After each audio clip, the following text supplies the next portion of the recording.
Tonight, Governor Jay Inslee expands the eviction moratorium. And another reason why you shouldn't believe everything you read and see on Facebook. Murrow News 8 starts now. Murrow News 8 starts right now.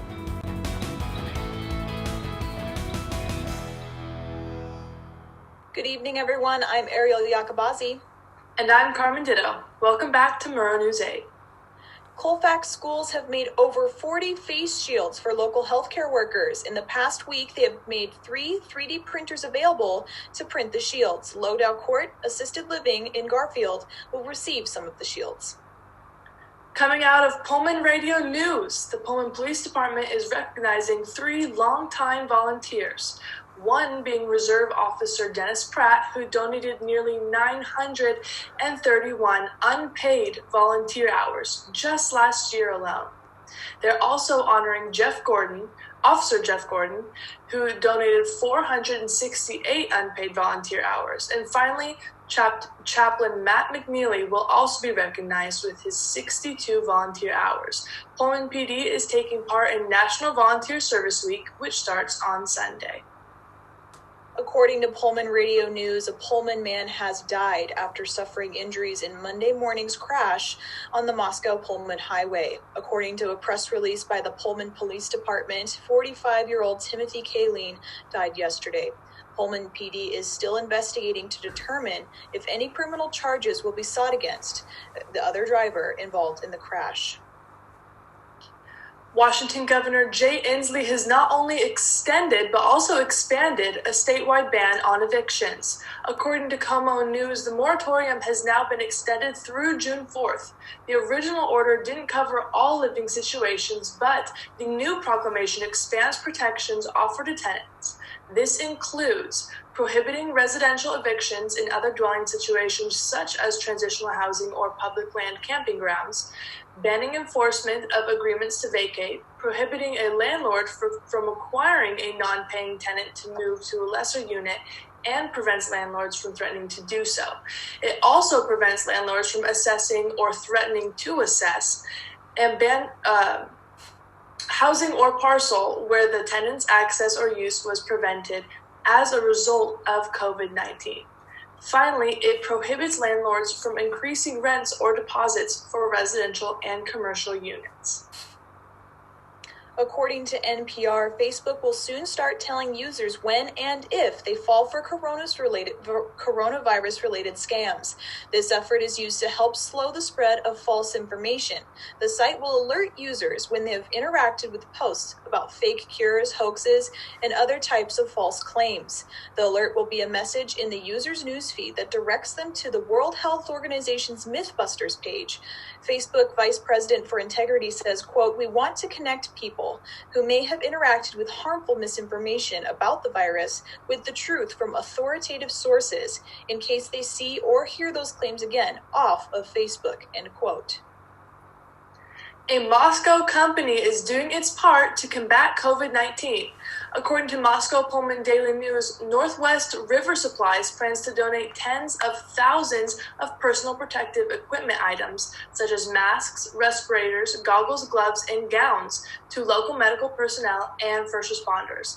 About 60,000 pieces of equipment rolled into Moscow last Thursday, and the company's owner expects tens of thousands more to be delivered and then distributed locally within the next few weeks.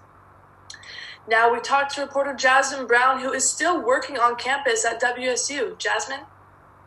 Yes, Carmen. I'm currently at the Cub building located at WSU Pullman campus, and it's a different site for sure. There are no students behind me, no staff, and no faculty passing through the building. Furniture remains stacked in the building throughout the day, and besides being able to reach the ATMs located in the building, the only 2 businesses that are open are Carlita's for takeout orders only, and then Cougar Plus Prints.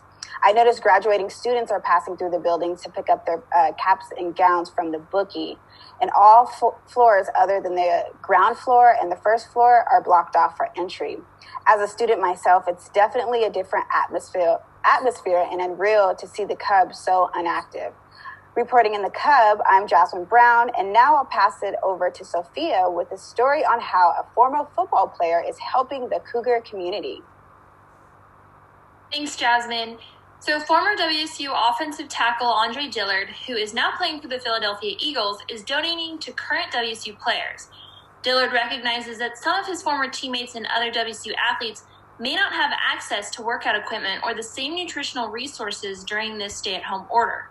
Dillard has sent fueling care packages, which include strength and conditioning items such as elastic resistance bands and various nutritional items. WSU athletes have already posted public thank yous to Dillard after receiving the care packages. WSU defensive lineman Dallas Hobbs has been creating and selling stickers in support of the late Bryce Beekman and his family during this difficult time. Murrow News 8 was able to talk with Hobbs today and hear a little more about the cause. Hobbs and I have created stickers to help fundraise money for the Beekman family. This all started as a design for social media. I had an illustration design that I called Angel Above, and that was posted on all my social media accounts, and it kind of just hit a big number. I think it had like 1,000 retweets, and the metrics on it reached like 100,000.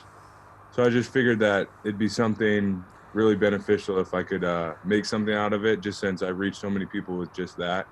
And that's kind of how I got the idea for stickers.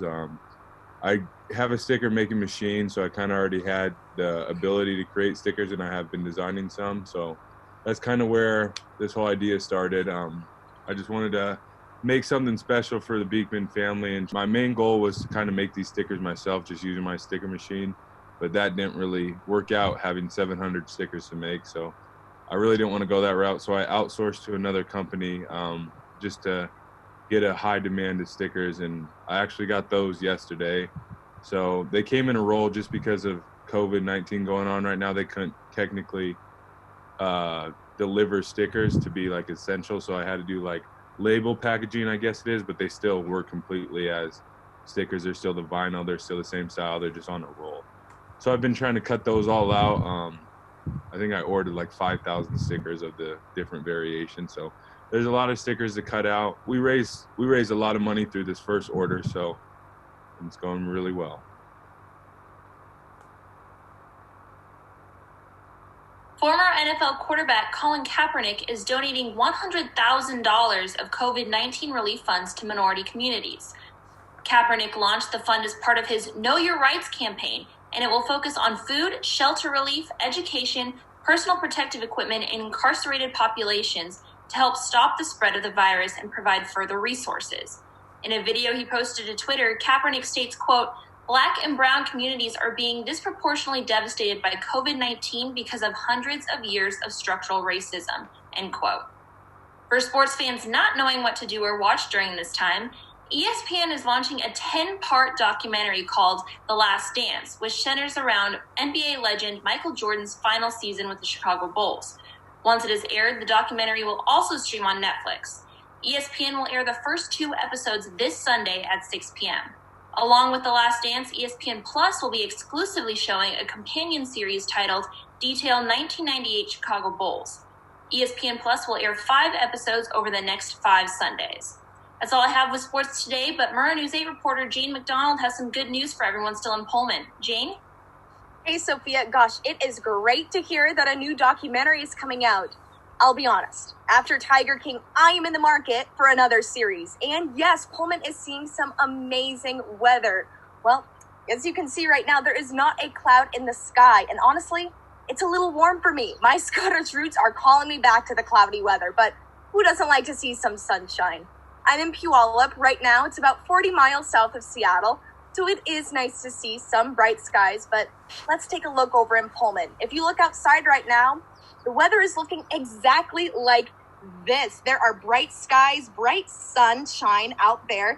It is about 54 degrees right now with some winds at around 9 miles per hour. Clear skies, not much more you can ask for. It is pretty lovely. But let's take a peek at tomorrow. We have some similar weather with a high of 61, but there is something to note. There is about a 20% chance of thunder around 11 a.m. So if you're on your mid-morning walk, don't be surprised if you hear some rumbling. Winds will pick up to about 11 miles per hour from the west, and the sun will set at around 7:45. Moving on to the state of Washington, please take a moment and look at all of those highs. Who needs April showers when we can just have some warmer weather? Moving from west to east, we are seeing some clouds around the Seattle and Olympia area, but some sun is peeking out. And from Yakima to Pullman, with an exception from Spokane, we are seeing some clear skies, and Tri-Cities is really heating up with about a high of 77. Let's take a look back home in Pullman with the 5-day forecast. Like I mentioned before, don't be alarmed if you hear some thunderstorms tomorrow morning. It's only about a 20% chance, but it's a chance nonetheless. And the weather is going to remain nice this week with the sun fully or partially out until Wednesday, where we may see some rain to cool off the Palouse with temperatures dropping to a high of 57. But for today, there are blue skies, sunshine, and from Puyallup, Washington, I'm Jane McDonald. Back to Ariel and Carmen. Thanks so much, Jane. I know I have been definitely glad to see this sun, especially when we're stuck inside. That is all for us tonight here at Murrow News 8. You can watch us live on YouTube every weekday at 5:30. News content can still be found at nwpb/MN8, and don't forget to follow us on social media. Have a good night, stay home, stay healthy, and enjoy that sunshine, Cougs.